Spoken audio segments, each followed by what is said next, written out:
Hello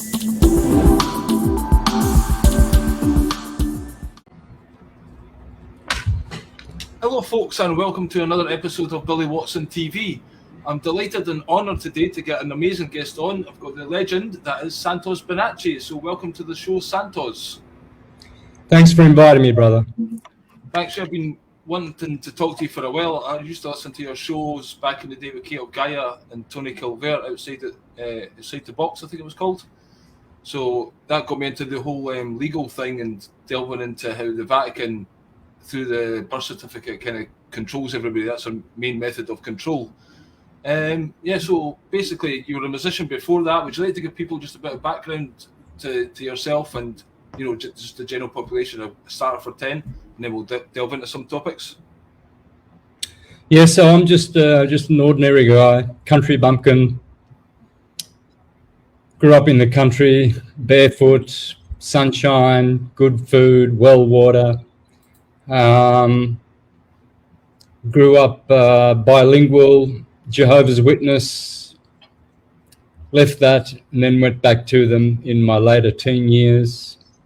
And basically all I can claim to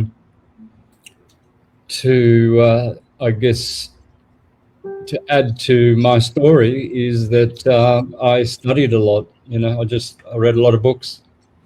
And you're one of the most well-read people out there in the conspiracy world. You've delved deep into so many topics. It's mind-blowing.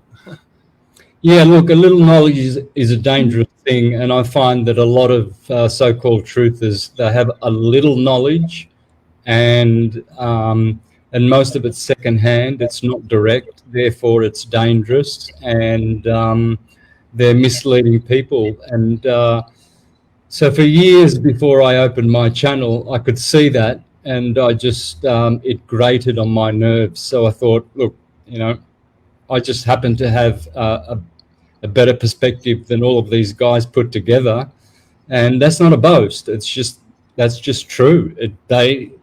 Everybody's got a little piece of the jigsaw puzzle, which is great, but then they just totally fail in every other area. You know, it's for instance, you know,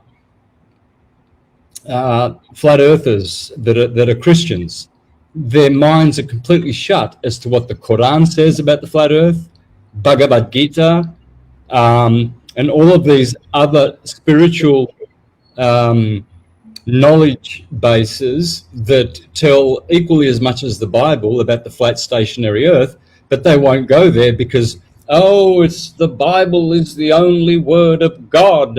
And so already they're talking shit, you know. So I just had enough of that sort of rubbish, and everybody's like that. I mean everybody is like that. They've got their field and they're just not open. Their minds are not opened, and their consciousness is not expanded enough to embrace all fields of human knowledge, which is what syncretism does. And I'm being blessed with syncretism, and so I share it with the world.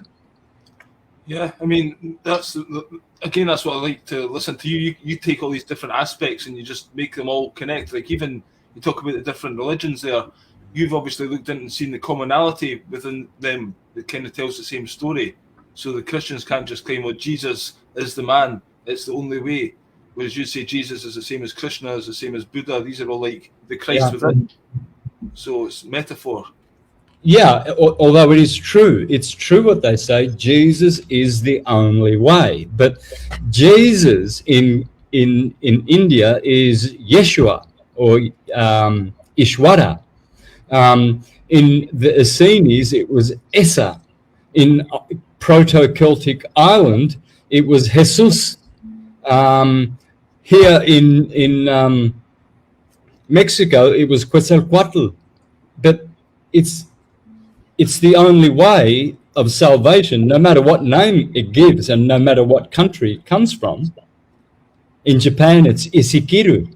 Isikiru has been there for thousands and thousands and thousands of years before the biblical Jesus, supposedly 2,000 years ago, which never happened. You see, I'm not saying that there's See, people get me wrong, and they say, "Oh, how can you talk this and that when you don't even believe Jesus is real?" I've never said Jesus is not real. You know, it's real. I'm a Christian, and I love Jesus, and Jesus is the Savior. You know, but that story I told is a metaphor, not a literal person coming to Earth and doing these properties, or just people kind of taking Christ consciousness by following these kind of ideals of right way to live, kind of thing. Yeah, well, Jesus is the model. You know, when you buy a car, you have a manual and it instructs you how to look after your car. When the universe is made, it is scripted by the Creator. Therefore, there must be scriptures for the script that has been created. And those scriptures contain the path, the way back. And Jesus is the way back. You see, we got into this entanglement of flesh and misery and woe and hell. Do you think that was a fall of consciousness, a fall of man that happened and wasn't meant to happen? Or is this just a part of creation that we're experiencing down here as part of our growth?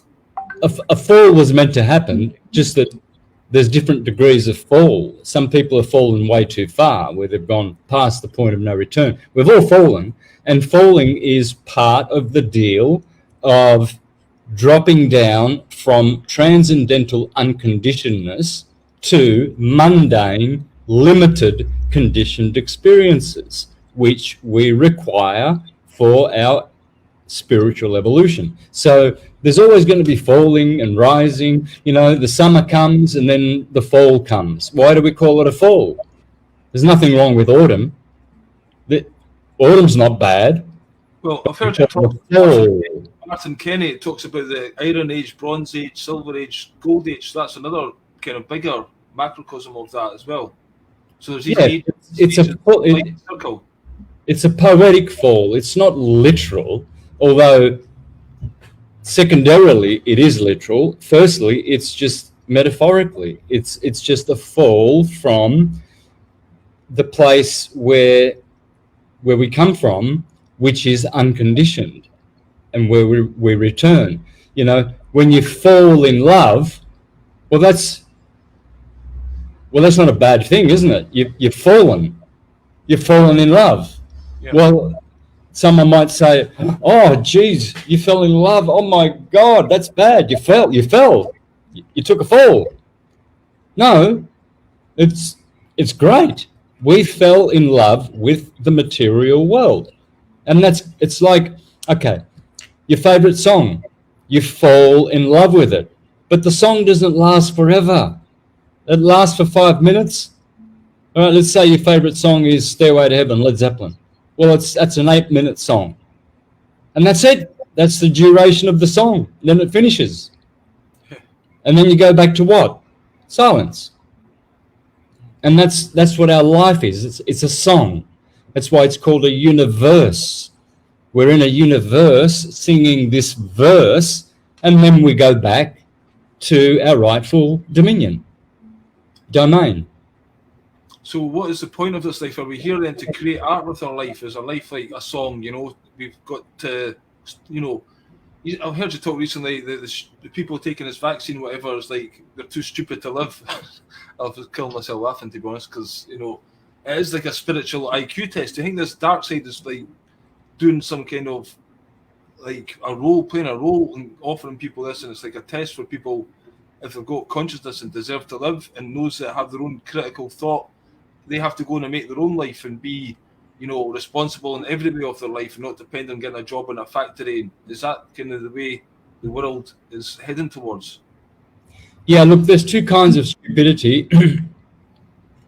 There's willful stupidity, and there's stupidity just because people have not had enough, I guess, lives lived, and they haven't done work. And that's, you know, partially it's not their fault. I mean, some of these countries, there's very, very strict dictatorial religious laws which condition people and they get stuck in that belief system and they never grow. You know, these people we need to pity. You know, when I say, you know, that stupid people, you know, do not deserve to live in paradise, that's a general sweeping comment dealing with willful, stupid people who, you know, follow orders, don't think for themselves, and never come out of that state, which is very animalistic, and they don't deserve to live in a better place because they don't have that frequency. If they were put in the place where we're going, the paradise that we're going to because of our beautiful, pure frequency, they will just destroy it. They'll just come here, they'll just go there, and they will screw it up for everybody else, just like your Klaus Schwabs and your Bill Gateses. They are not of the frequency of the human being, and therefore they want to destroy the human being. And that's why they don't deserve to be there. And it's fair. It's not me being judgmental. I have to laugh sometimes at people who say, oh, Santos is bigoted and dogmatic and he's judgmental. Oh, he says that these people can't get into paradise and these people are going to go to hell. And so I didn't say that. I know that because it is said by listening. You have to listen to the spirit. You see, they don't. They're disconnected. So they haven't heard these messages. They haven't known these things. They haven't seen these things. I have. Therefore, I speak that truth. And they get offended because they're stupid. But as you said there, I mean, is this like an end game, basically, where these people that are stupid, do they not get a chance to come back and have another go and they've just got more lives to live? Or is this kind of game when it ends and some people go to this other place and then there's another cycle begins, you know, 26,000 year cycle that people talk about every so often? And do you ever think about Nibiru coming back? What's your viewpoint on that? Some people are saying the second sun, and that's like a cleansing that's part of what's going on just now. Yeah, sure. Well, the stupid people that are good, they'll get a chance for sure, always. We were stupid. We must have been stupid in our past lives because that's why we're here now. So we can't, you know, I mean, calling others stupid doesn't mean that we think we're better. I don't think I'm better than anyone. In fact, I think I'm just so ordinary and so lacking. When I really look at myself, I think, wow, man, you've got so much to learn and apply to purify that, you know, I don't even know if I'll make it, you know, in this lifetime. I don't know. I'm not even sure. I'm not 100% sure because I know how many failings I've got now and the areas in which I'm stupid myself. It's part of the deal, I guess, being born into this world. It's you do stupid shit. You say, why did I do that? But yeah. Do you think, like some people say, fate or something like that? Is it? You said script earlier on. This is what happening just now. Is it almost part of a script, or what's the element of free will involved in this whole story? Like every day, have we got free will just to go and do something else, or are we almost? You try and do something that's not meant for you, and blockages happen. You have to kind of come back and find yourself to follow what you're supposed to be. Is that part of the deal? Trying to find out who you are and what you came here to do. Yeah, it's a dichotomy. There's fate and destiny, and there's free will. It's a mixture. That's what makes it so beautiful. I'll give you an example. If there's only one bridge to go from, say, Manhattan to Brooklyn, the Brooklyn Bridge, well, you are destined and fated to take that bridge. But you can do 60 mile an hour, you can do 50 mile an hour, you can stay in the middle lane, you can stay on the left lane. You have free will within that enclosure or that condition that you have to pass that bridge. Otherwise, you've got to go, 50 miles down that way, catch another bridge and go all the way around. So in certain cases, there's limitations, which is what we'd call destiny, but you have your style and way of going across that bridge. Other people go 100 miles an hour. Other people stay only in the middle lane. You're free to do, whatever you want as you go over that bridge, but you're still fated to go through that bridge. You have to go through that tunnel. You have to go on that road. That's the only road, and therefore that's what destiny is like. It's like things have already been created and set for you in your path to walk on. Now you have to do it with your conscientious best effort and intent, and then the rewards will come according to your practice. When you're saying there about your intent, like some people, obviously the movie The Secret was a bit simplistic, but there's, that kind of idea of creating your own reality and saying affirmations and putting your picture board up and writing down what you want to happen. How much of an effect does that have if you actually sit down and apply that? Does that not make it quite rigid, or should you kind of just get up and try your best and what your passion is every day and more be free flowing? Because I'm not very good at making plans and shit. Sometimes I think that could be a failing. But, I'm working on too many different things at once. Should you try and narrow down and focus on something with powerful intent? Like I think the Gnostics used to have, that kind of idea of being focused to get what you want and create your reality. Or is it just more of a case of things are going to happen and just kind of go with the flow, more of an idea? Again, it's both. It's both. You can, you can go to a party with a bad attitude and hate everybody there and treat everybody badly, or you can go with a great attitude and be the friendliest guy.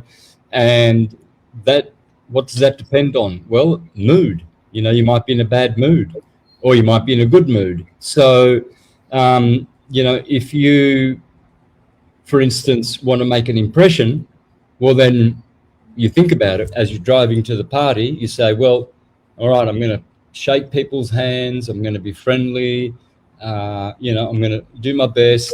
And then that will transpire as you intend. But if you're going there cussing everybody on the road and everyone that cuts your road off, gets in front of you and slows you down, if you're starting to cuss and then you start carrying that energy into the party, well, you'll still be at the party, but it will have a different vibe to it. So you are the creator of the vibe for sure. But then there's unknown circumstances. You don't know, there could be a bomb and it explodes and kills 10 people. You didn't do that. You didn't plant the bomb. You didn't intend it. You don't know what's going to happen at the party. But you bring your intent anyway, right? So there's unforeseen things that happen as well. And but you do have the magic to make things better. We do have that magic. We have a lot of power. Just before coming on here, I was watching a video by a guy that created this photography company called Microdot, and he left school and all his teachers were saying get a job after the training, and he says, no, I'm going to start my own business of doing album covers. And he just coincidentally met Richard Ashcroft, who was the lead singer in The Verve before they were famous, and then he met Noel Gallagher, who became in Oasis before he was famous, and basically told him about his intent of doing these record covers, and he says, oh great, I'll get you to do mine. So just what is working his intent, and then that coincidental happening basically totally changed his life. But he had to have that intent and desire, and it's almost like the universe brought it together then because of that intention. It's like there's a magic in the universe. It's not just this physical world. Our thoughts are powerful and real things. So we have to be careful and pay attention to them. That's part of being conscious. And again, people neglect that habitual voice in their head, the news programs into them. Yeah. So they don't have any conscious control of themselves. That's why they are the sheep, Yeah. They get triggered with anything original trying to get in. Yeah, for sure. Yeah. So something else I like to talk to you about is obviously you're quite well known for flat Earth stuff. What do you think about the Tartaria and the resets that go on? And like, for instance, I would say the 1850s seems to be, there's a recent one then, kind of mud flood, and there's like the orphan trains, you know, and the people, the controllers that came in there, do you think society was wiped out intentionally at some point with the mud flood, and then these controllers have come in and had these incubators that grow the children at these world fairs and stuff? And where did the orphans come from and the child factories? Was that repopulation of civilization? So these people in control now, they literally think they own us, so they created us, and you know, we are always been their slaves essentially. It's almost like we were created for that, a large part of society. Maybe the indigenous ones are been around a bit longer. Just like on the kind of flat earth and well, so more so the Great Reset ideas. Yeah, it's a demonic system which was created to enslave mankind and harvest their energy via the banking system, and it's worked. It's worked up until now, but it always goes bankrupt, and morally bankrupt as well. So, as they say, great empires fall. Rome, Greece, Persia, Babylon, Egypt. The time story that you give us, history, do you think that was all one, as they say, this different timeline, or was not like this, what they call Tartaria, was another, like one empire? That's why you've got these kind of Greek buildings in America and everywhere is all connected with free energy across. Do you think that empire did existed everywhere all at the one time, or there was a timeline where Greece buildings suddenly appeared later in America? Surely it was the same culture almost that built them. Yeah, it is. It was. It's that's true. It all happened in one period, really. But the corporate controllers did have their centers in those various places. So the same people who are ruling in Rome, the Vatican, they came from Babylon. And then before that, they were in Persia. And for a while, they ruled in Egypt and in India. And then, you know... Constantinople was one point as well. That was the center of the world. What was? Constantinople was quite important. Yeah, of course. Istanbul now. But, yeah, of course, Constantine split up the Roman Empire, East and West, and Istanbul has always had the Turks. The Turks have been an empire which have been really sort of gaslighted, really. But they were very, very powerful and very influential. And sometimes they were good, and sometimes they were evil. It's like all empires. You know, at one stage the British Empire was great. You know, it was really good until they got controlled by the Khazarians, and then everything went downhill. And now it has the worst name of all empires ever put together. Would you say, what's the difference between what you say, the Khazarians and the Phoenicians? Phoenicians were earlier, but, you know, they're essentially the ones who are just like this, the 13th tribe, are they not?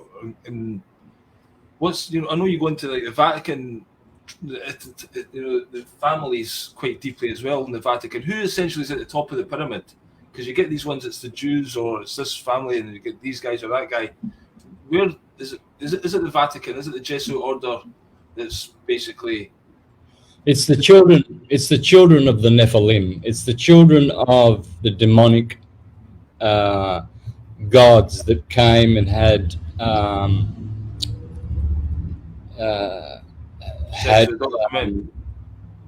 what's the word, progeny with humans, so that they could intermingle with them, and then their bloodlines would be set up as the rulers and the richest ones, and they would be set up to rule over the others. That's why they keep their bloodlines very, very pure. The Rothschilds don't marry anyone other than Rothschilds. Reason being is because they have a certain demonic ancestor which can only operate through them if they keep their bloodline pure and they don't mix. This is why Israel was taught not to, take wives from the Phoenicians and the Canaanites and the Jebusites and the Amorites. They were to keep their blood pure. Otherwise, they would defile themselves and they would lose God's favor.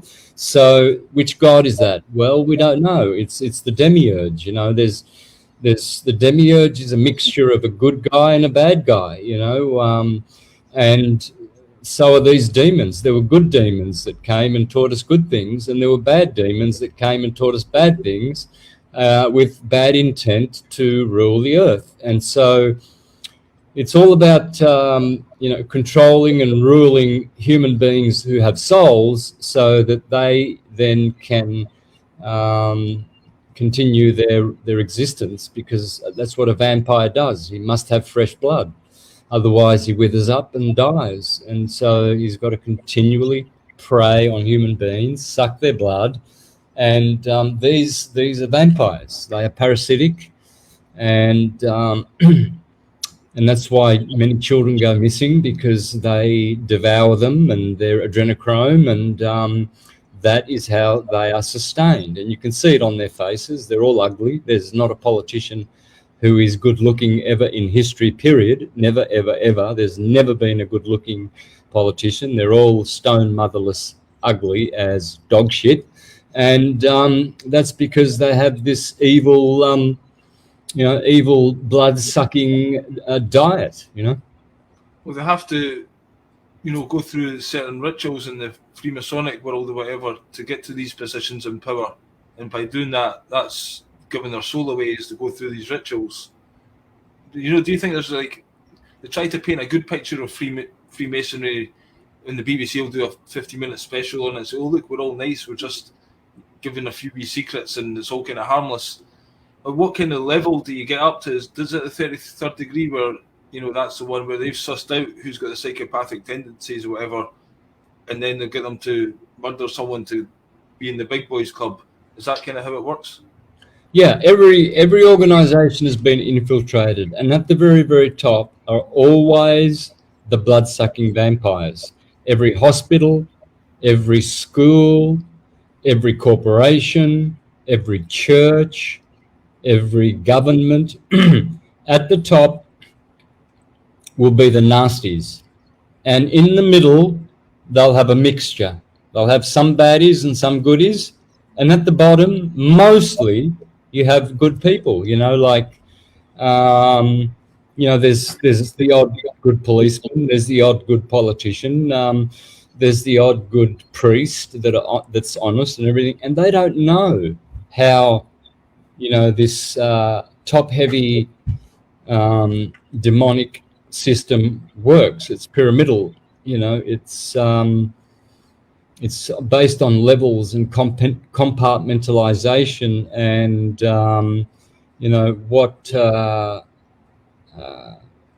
how much trust they give you for how many bad deeds you've done. Some people have high clearance. They have this word called clearance, maximum clearance, right? Why? Because those people can be trusted to do the wrong thing, and so they pretend. Most of these people have infiltrated the churches. They're pedophiles and they're evil and they're bloodsuckers, and they pretend to be really nice people. Oh yes, brother. Yes, yes, I love God and Jesus, and I love little children, and I'm here to help, and I'm serving the Lord. It's all a show. You never trust anyone anywhere, ever, ever. Don't trust anyone. Don't believe anything. Simple.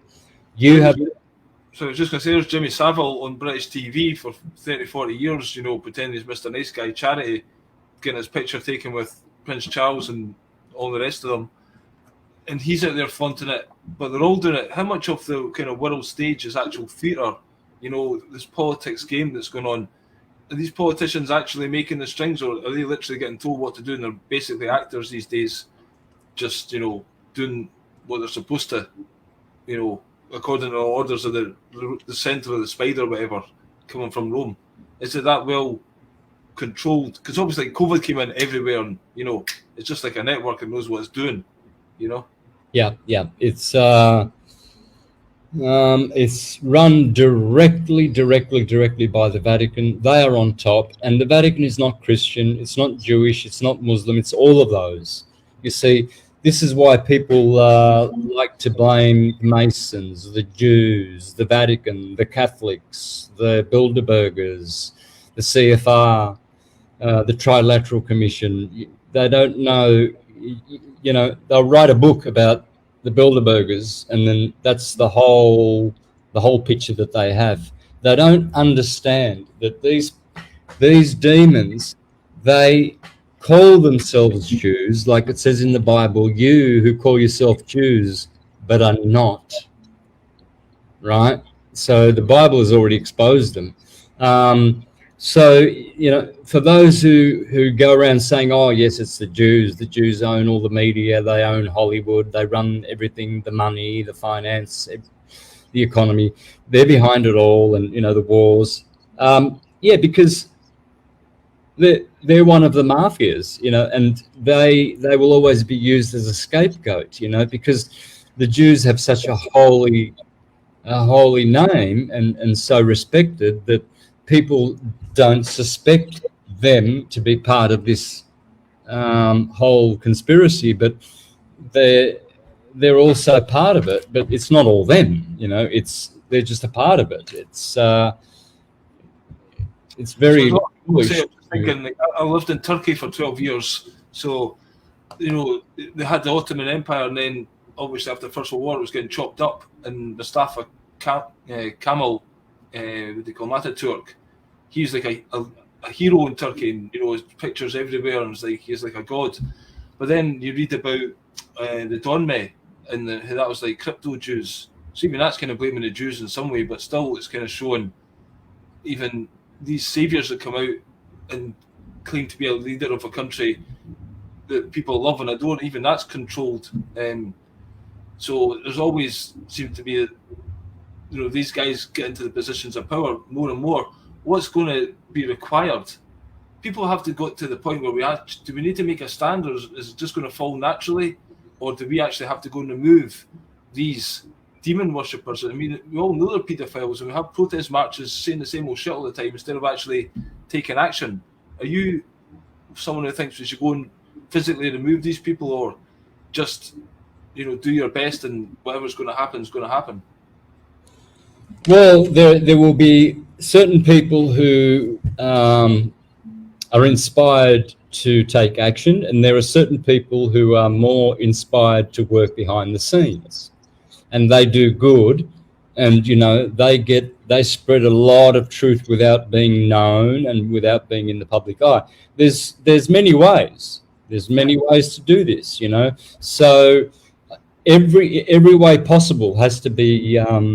This is a war. Would you say this is a war that we're in right now? Again, not a spiritual war, but actual and real war that we're not aware of. It's done through hypnosis and mind control, basically, and almost like the sheep, if you want to call them that. You know, people who are not awake are almost on their side. They're working for the opposition because, you know, you can't get a job anywhere because everyone believes in COVID and everyone believes in narrative, and you want to scream like, "What the fuck?" You know, grow a brain.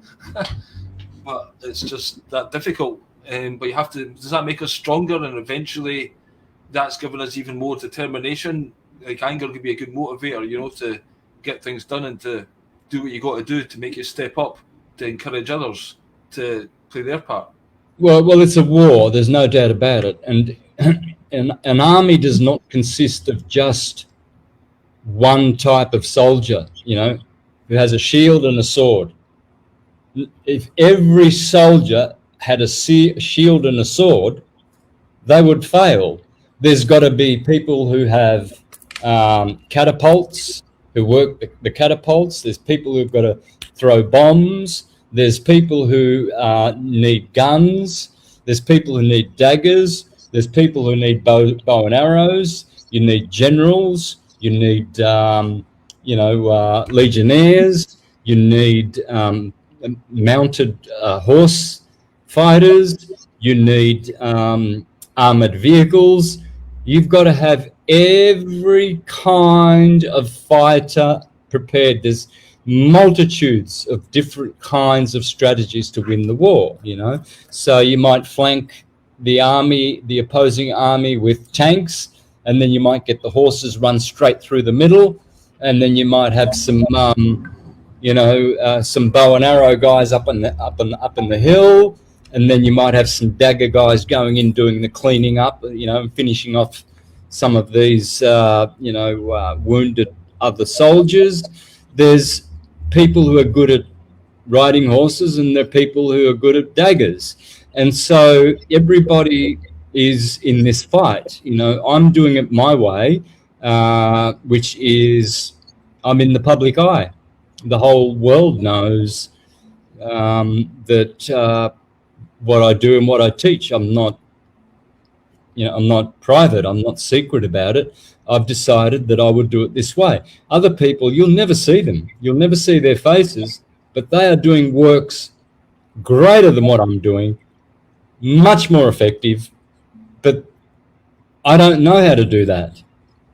I just know how to get on YouTube and make videos and teach, and I've helped many, many people to gain their sovereignty, health, gain the truth, and expand their consciousness. And so I can earnestly say that I've used my gift in this war. Other people, they would never do what I do. They think it's, wow, it's too way out there. No. So, they might just be someone who goes around putting flyers in people's letterboxes, averting them of certain things that may go down in the future and how to protect themselves, and no one knows who they are. Yep, everyone's got their role to play. It's just crazy what's going on these days. Were you aware of what a virus is and isn't before this whole shit show unfolded, or did you learn a lot because of it? But viral infections and bacteria are two different kinds of infections, and they both begin in the body. You don't catch them. That's the basic germ theory about catching things from people. This is ridiculous, and it's a fact that you cannot catch things. I mean, if that were true, we'd all be dead. Yeah. There wouldn't be doctors, because some doctors see 30 or 40 flu patients per day, and they don't wear masks. They never did. They never protected themselves. Maybe they wash their hands, but they would see a patient who'd have all kinds of viral stuff going on inside of them, and the doctor didn't worry about it. He just gave them a prescription and said, off you go. And at the end of the day, he'd go home to his family and have a meal and go back to work the next day. You don't catch things. You simply don't catch them. It seems like you catch things because sometimes, you hang out with someone who got a flu, and then all of a sudden you've got a flu. Well, that's an environmental thing. There are seasons. The conscious earth knows when to release a certain cleansing viral miasma, and it will happen in a community sometimes, it'll happen in a family, but it doesn't mean that it spread from a member to another member. It was part of that process that was happening in a localized area. It's a phenomena that's well known, and it's not about passing germs from one person to another, and this is a known fact. We don't have to argue that. There will be people who laugh at that and scoff because they were taught differently at school, but they're wrong. Yeah, I mean, I've looked at the work quite intensively over the past couple of years with Stefan Lanka, and what they call a virus is just the cellular debris found in the Petri dish as a result of the experiment they do, and it's never actually been visible in a human body. And bacteria are a cleanup agent, so they're actually a good thing. And again, life wouldn't be here without them. So they don't cause illness.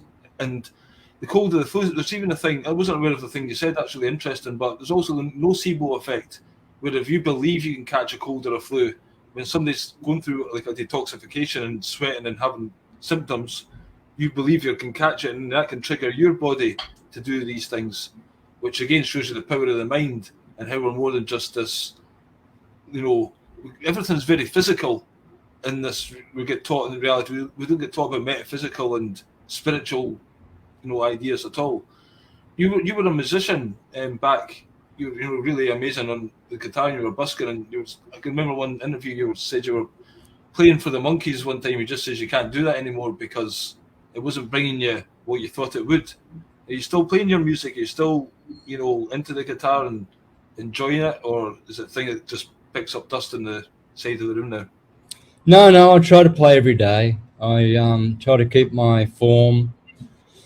But it's been 10 years since I've been professional, so yeah, my technique is suffering quite a bit. But I think I'll work on that and maybe do another album, cool. Another recording. I haven't done one for about 15 years, so I've got a few songs, a few tunes that I'd like to put down. But yeah, I play the guitar mostly every day. I love singing and playing the guitar and dancing. Cool. What do you dance to? Salsa. All right.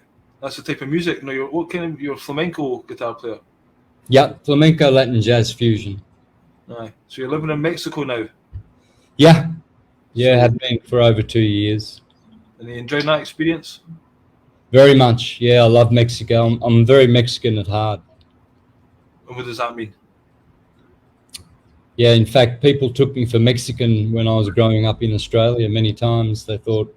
What does Mexican at heart mean? What does that mean? How would you describe Mexican at heart? Mexico is a land of magic. It has a lot of powerful magic, and the history of it is, Mexico has given more varieties of food to the world than any other country. Tomatoes, avocados, chocolate, all those things come from Mexico. We have more variety of food than in any other place in the world. And apart from that, we have a lot of philosophical schools, the Toltec, the Mayan. They all harmonize and agree, but they're all slightly different, and they all tolerate each other. And there's different terrain. There's deserts. There's beautiful, lush land where they grow beautiful, delicious fruit and food. You've got the ocean. You've got mountains. You've got many, many Tartarian cities. They're all Tartarian. No European came here to build anything. They came here to steal the buildings and charge taxes and Freemasonry on them. That's all they did. Mexico was there forever. No, you think the lazy Spanish came over here and started building all these colonial buildings? But dream about it. They came here. They were bums. The conquistadors were bums. They came here lazy, stupid, ugly, degenerate, and they just managed with their technology at the time to fool the Mexicans, especially Montezuma, who betrayed his people and handed over the corporate rights, just as the Aboriginals did in Australia to Captain Cook, just as Columbus did in America, and Pizarro and Cortez, and how they did with the Opium Wars in China, and how the Jesuits invaded Japan. They did it stealthily, they did it patiently, and basically what they did was infiltrated until, it's just like now Klaus Schwab thinks he's the ruler of the world, right? So how did he get that position? Well, they work hard, and they work very, very hard, and they exert influence over educated, stupid people. And so you've got all these people who think they're doing a good thing.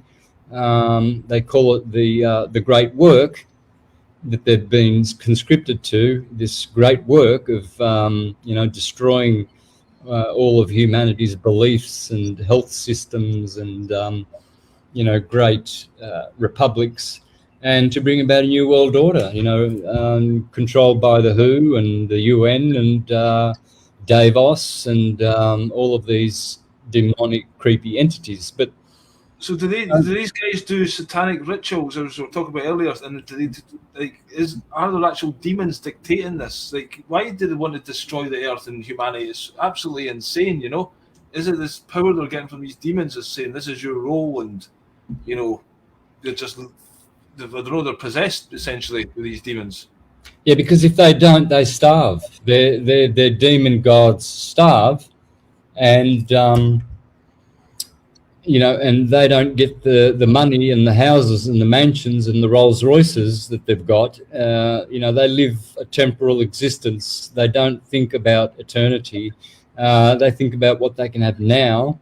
And so they want to keep that. And to keep that, they have to keep going, in the lie. They have to keep feeding these demons that are parasites. And that way everybody gets their gig. But the gig's over. It's been exposed, and now they're just running on. It's like the aftermath of all of their planning. It's failed. I think Davos was a failure. I don't think I finished yesterday, but I don't see any exalting or any of these guys come out saying, yes, we've succeeded, we've got our new world order and everything. It's all gone quiet. I wonder why. So do you think COVID ultimately failed? Do you think that was meant to be a bigger thing? Do you think the resistance stopped, for the time being, the introduction of this vaccine passport and stuff like that? So they would have liked to have been further ahead in the game, or do you think they're on plan with what they're doing? Who knows how many other tricks they've got left, but they're running out, and it won't be much longer. It could be another decade, it could be 5 years, but I don't think so. I think they'll be over by the end of the year. That's good. Then shit'll go tits up. Do you not think there's an element of we're keeping them in there because we don't know how to exist without them? Because like all the jobs, the money, the banks, how can people feed themselves? There's all these food factories getting burnt, and all this. People think there's a food shortage coming. Is that anything to be worried about, do you think? No, not at all. People will then realize that they don't need to eat as much as they used to. It's going to be a good lesson for everybody, and they'll learn how to eat dandelions and all the beautiful herbs, that rosemary and thyme and basil, and there's so many herbs. You can live on herbs alone. You can go out into the forest and survive with just drinking your own urine. Just bring a container with you and loop your urine and just eat the herbs, and you'll survive. People will find that they don't need to eat all these pizzas and hamburgers and all of this food. They're just clogging up their system. They're eating gross food. It's better that they destroy those food plants. You don't need food plants. We need food trees. We need fruit trees. That's what we need. I always said if the government were on your side, they'd plant food trees everywhere. Why are we paying for food that grows in the trees? You know what I mean? Yeah, people will find that they'll survive on an apple a day. They'll work it out. And keep the doctor away. Sounds good. Santos, I appreciate your time very much. It's been an absolute pleasure talking to you. Thank you, brother. Does anybody like to direct people to go to get more of you, your YouTube channel or something? Yeah, go to syncretismsociety.com, join the academy, go to my website, universaltruthschool.com, and there you can get my graphics. You can order a chart reading, astrological chart reading, and lots of health products as well as tissue salts. Tissue salts are very, very important to take, and I have the best ones there on my site. Lots of great products. And then, of course, my free YouTube channel, Mr. Astrotheology. I'm on BitChute, I'm on Rumble, so look for me there as well. Great stuff. I appreciate your time very much. Thank you very much for that. And everyone, I hope you enjoyed the show, and please share it around. Thanks for your time, and have a good evening. Thanks, Bye-bye. Billy. Take care, brother. Cheers. Bye-bye. Bye-bye.